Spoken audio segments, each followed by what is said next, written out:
Hi friends, அஸ்ஸலாமு அலைக்கும். சனிக்கிழமை அம்மா வீட்டில் இஃப்தாருக்கு எல்லோரும் ஒன்றா சேர்ந்துருந்தோம். அந்த வீடியோ தான் உங்களோட ஷேர் பண்ணியிருக்கேன்.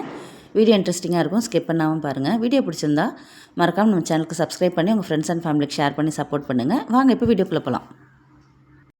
சனிக்கிழமை தான் பார்த்திங்கன்னா அம்மா ஊர்லேருந்தே வந்திருந்தாங்க. அம்மா கூட பார்த்திங்கன்னா தங்கச்சி வந்திருந்தாங்க. ரொம்ப வருஷம் ஆச்சு தங்கச்சி இந்த மாதிரி நோன்பு டைமில் எங்களோட சேர்ந்துருந்து. ஏன்னா கல்யாணம் ஆனதுக்கப்புறமா பெருநாள் கழிச்சிட்டு தான் எப்போவுமே வருவாங்க. நோன்பு டைமில் இருந்ததே கிடையாது. ரொம்ப வருஷம் ஆச்சு. இந்த டைம் பார்த்திங்கன்னா 2 நாள் தான் லீவ் இருக்குது. இருந்தாலுமே பார்த்திங்கன்னா ரொம்ப வருஷம் ஆனதுனால எனக்கு வரணும்னு தோணுச்சு. அதனால் அம்மா கூட வந்துட்டேன் அப்படின்னு சொல்லியிருந்தாங்க. அல்ஹம்துலில்லாஹ் ரொம்ப நல்லா இருந்துச்சு. நாங்களுமே பார்த்திங்கன்னா நிறைய மிஸ் பண்ணுவோம். ஏன்னா நோன்பு டைமில் வந்துட்டு அவளுக்கு வந்து நம்ம ஊர் கஞ்சி ரொம்ப பிடிக்கும். நம்மளோட ஊர் ஸ்நாக்ஸ் எல்லாமே ரொம்ப பிடிக்கும். அவங்க ஊரில் வந்துட்டு ஜீரக கஞ்சி போடுவாங்க. ஆனால் அது வந்து நம்ம ஊர் கஞ்சி ரொம்ப பிடிக்கும்னு அடிக்கடி சொல்லுவாங்களா. அதனால் இந்த டைம் அவங்களும் இருந்தது ரொம்ப சந்தோஷமாக இருந்துச்சு. எங்கள் வீட்டில் பிள்ளைங்களுக்கும் பார்த்திங்கன்னா 2 பிள்ளைங்களுக்கு வந்து அக்கா பிள்ளைங்களுக்கு கல்யாணம் இருக்குது இன்ஷா அல்லாஹ் நோன்பு முடிச்சதுக்கப்புறம். அதனால் அவங்களும் பார்த்திங்கன்னா அடுத்த வருஷம் அவங்க மாமியார் வீட்டோட நோன்பு கொண்டாடுவாங்க. அதனால் எல்லாருமா சேர்ந்து இருந்தது வந்து ரொம்ப நல்லா இருந்துச்சு. அல்ஹம்துலில்லாஹ். நான் பார்த்திங்கன்னா ஒரு 3 மணிக்கிட்ட தான் அம்மா வீட்டுக்கு போயிருந்தேனே. போனதுமே பார்த்திங்கன்னா சிக்கன் சமோசாவுக்கு தான் ரெடி பண்ணிக்கிட்டு இருந்தேன். சிக்கன் சமோசாவுக்கு வந்துட்டு ஒரு 3/4 கிலோ சிக்கன் போன்லெஸ் சிக்கன் எடுத்து மிக்சியில் வந்து ஒரு பல்ஸ் போட்டு வந்தால் நல்லா பொடி பொடியாக நறுக்கிடும். அதுக்கப்புறமா பார்த்திங்கன்னா அதில் வந்து ஒரு 1/2 கிலோ வெங்காயம் சேர்த்து ஃபஸ்ட்டு வெங்காயத்தை வந்து கொஞ்சமாக கண்ணாடி பதம் வதங்கினதுமே சிக்கனை சேர்த்துட்டு இஞ்சி பூண்டு பேஸ்ட்டு, அது கூட மிளகாத்தூள், மஞ்சள் தூள், கொஞ்சமாக ஜீரகத்தூள், கரம் மசாலா, அதுக்கப்புறமா கொஞ்சமாக பெப்பர் எல்லாத்தையும் சேர்த்துட்டு இறக்கும்போது நிறைய மல்லி இலை போட்டு இறக்கணும்னா ஸ்டஃபிங் சூப்பராக ரெடி ஆகிடும். நாங்கள் வந்துட்டு இன்றைக்கி வந்து இதில் பச்சை மிளகா சேர்த்துக்கலாம். உங்களுக்கு வேணால் நீங்கள் பச்சை மிளகா சேர்த்துக்கோங்க. அதை வந்து ரெடி பண்ணி வச்சுட்டு ஆற வச்சாச்சு. இந்த பக்கத்தில் பார்த்திங்கனாக்கா டின்னருக்கு வந்துட்டு இடியாப்பம் வெளியே வாங்கிக்கலான்னு சொல்லிட்டு சிக்கன் ஸ்டூ ரெடி பண்ணிக்கலாம் அதுக்குன்னு சொல்லிட்டு அந்த வேலையை வந்து தங்கச்சி பார்த்துக்கிட்டு இருக்காங்க. ஒரு பக்கத்தில் மாவாட்டுற வேலையெல்லாம் முடிஞ்சிடுச்சு. நான் போகிறதுக்கு முன்னாடியே பார்த்திங்கன்னா அம்மா வந்துட்டு ஒரு வித வேலை எல்லாத்தையுமே முடிச்சு வச்சுட்டாங்க. புட்டிங் செய்கிறது, அதுக்கப்புறம் மாவு அரைக்கிறது, அதுக்கப்புறமா டின்னருக்கு என்னென்ன ரெடி பண்ணணுமோ அந்த மாதிரி வேலை எல்லாத்தையுமே முடிச்சு வச்சுட்டாங்க.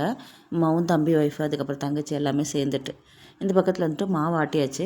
தம்பி வந்து வடை செய்கிறதுக்காக அவங்க வந்து அந்த வேலையெல்லாம் பார்த்துட்ருக்காங்க. எங்கள் வீட்டில் தம்பி வந்து வடை பொரிச்சோன்னா சூப்பராக இருக்கும், ரொம்ப டேஸ்ட்டாகவும் இருக்கும், அதேமாதிரி பார்த்திங்கன்னா கிறிஸ்பியாகவும் இருக்கும். அதனால் அந்த வேலை வந்து அவங்க பார்த்துக்கிட்டு இருக்காங்க. நாங்கள் பார்த்திங்கனாக்கா இடியாப்பம் வெளியே வாங்கிடலாம், ஆனால் என்ன காய்ச்சலான்னு யோசிச்சுட்டு இருக்கும்போது தான் ரொம்ப மசாலாவாக வேணாம், ரொம்ப ஹெவியாகவும் இருக்கக்கூடாதுன்னு சொல்லி யோசிக்கும்போது தான் சிக்கன் ஸ்டூ செய்யலாம் அப்படின்னு சொல்லி தங்கச்சி சொன்னாங்க. அவங்க செஞ்சால் சூப்பராக இருக்கும், அதனால் அவங்கக்கிட்ட அது கொடுத்தாச்சு. இப்போ எப்படி செய்யலான்னு பார்க்கலாம். ஒரு பாத்திரத்தை அடுப்பில் வச்சுட்டு அதில் கொஞ்சமாக எண்ணெய் சேர்த்துட்டு பட்டை, லவங்கம், ஏலக்காய், கொஞ்சமாக பெருஞ்சீரகம் தாளிச்சிட்டு ஒரு 3 வெங்காயம் நல்லா பொடியாக கட் பண்ணி சேர்த்துட்டு வெங்காயம் வதங்கினதுமே அதில் கொஞ்சமாக இஞ்சி பூண்டு பேஸ்ட்டு போட்டுட்டு அதுக்கப்புறமா கறியை சேர்த்துடணும். இதில் பார்த்திங்கன்னா காரத்துக்கு வந்து வெறும் பச்சை மிளகாய் மட்டும்தான், மிளகாத்தூள் எதுவுமே சேர்க்கக்கூடாது. கொஞ்சமாக கருவேப்பிலை சேர்த்துட்டு நல்லா வெங்காயத்தை வதங்கினதுக்கப்புறமா கறி, இது கூட வந்துட்டு உருளைக்கிழங்கு இன்றைக்கி நாங்கள் சேர்த்துருக்கோம். இது கூட கேரட் சேர்த்தாலும் சூப்பராக இருக்கும்.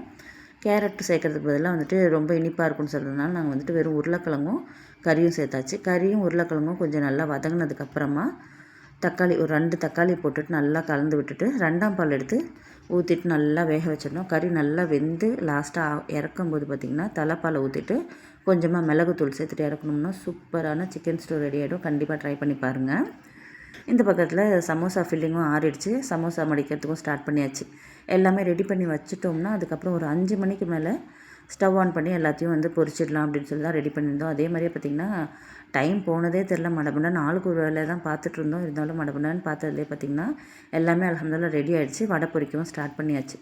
பருப்பு வடை, அதுக்கப்புறமா உளுந்து வடை, சமோசா எல்லாமே பார்த்திங்கன்னா தம்பியே பொரிச்சிட்டாங்க. இது எல்லாத்தையும் பொரித்து முடிக்கவும் அம்மா பார்த்திங்கன்னா ஃப்ரூட்ஸ் எல்லாமே கட் பண்ணி க்ளீன் பண்ண ஸ்டார்ட் பண்ணிட்டாங்க. அந்த வேலையை அம்மா பார்த்துட்டு இருந்தாங்க. பிள்ளைங்களாமும் பார்த்திங்கன்னா ஆளுக்கு ஒரு வேலையாக ஜூஸ் கலக்கிறது, அதுக்கப்புறமா பார்த்திங்கனாக்கா பொரிச்சு கொடுத்த வடை, சமோசா, அதுக்கப்புறமா கட் பண்ணி இருக்க ஃப்ரூட்ஸ் எல்லாத்தையுமே பார்த்திங்கன்னா பிளேட்டிங் பண்ண ஸ்டார்ட் பண்ணிட்டாங்க.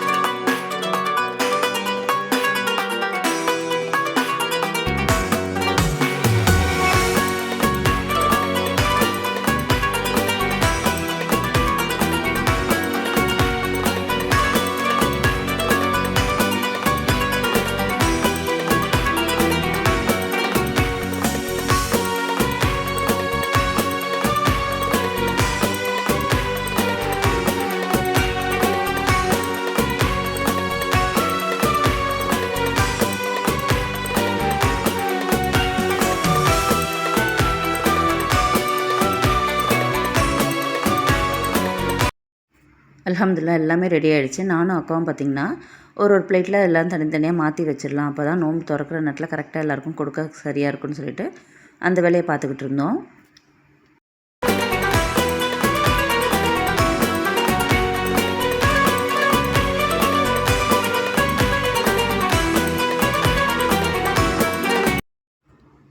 அல்ஹம்துலில்லாஹ் நல்லபடியாக இஃப்தார் எல்லாம் முடிஞ்சிச்சு. எல்லாம் தொழுதுட்டெல்லாம் வந்து உட்காந்துட்டு எல்லாம் ரிலாக்ஸாக பேசிக்கிட்டு இருந்தோம். பிள்ளைங்க பார்த்திங்கன்னா நல்லா விளையாடிக்கிட்டு இருந்துச்சு.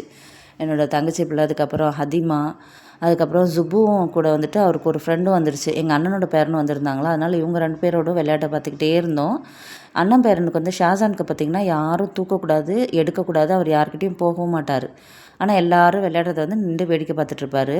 ஜுப்பு அப்படி கிடையாது, யார் வந்தாலும் தூக்க சொன்னால் தூக்கிடுவாங்க, யார் கூப்பிட்டாலும் போயிடுவார், நல்லா விளையாடுவானா. அதனால் இவங்க 2 பேரோட ஒரு ஆள் வேறு மாதிரி, இன்னொரு ஆள் வேறு மாதிரி, அதனால் அவங்க 2 பேரும் விளையாடிட்டு அப்படியே பார்த்துக்கிட்டே இருந்தோம். அல்ஹம்துலில்லாஹ் டைம் போனதே தெரியல. மாஷாஅல்லாஹ் ரொம்ப நல்லா இருந்துச்சு. பிள்ளைங்களுக்காக துஆ செய்யுங்க. இன்ஷா அல்லாஹ் இதே மாதிரி இன்னொரு வீடியோவில் பார்க்குற வரைக்கும் பாய். அஸ்ஸலாமு அலைக்கும்.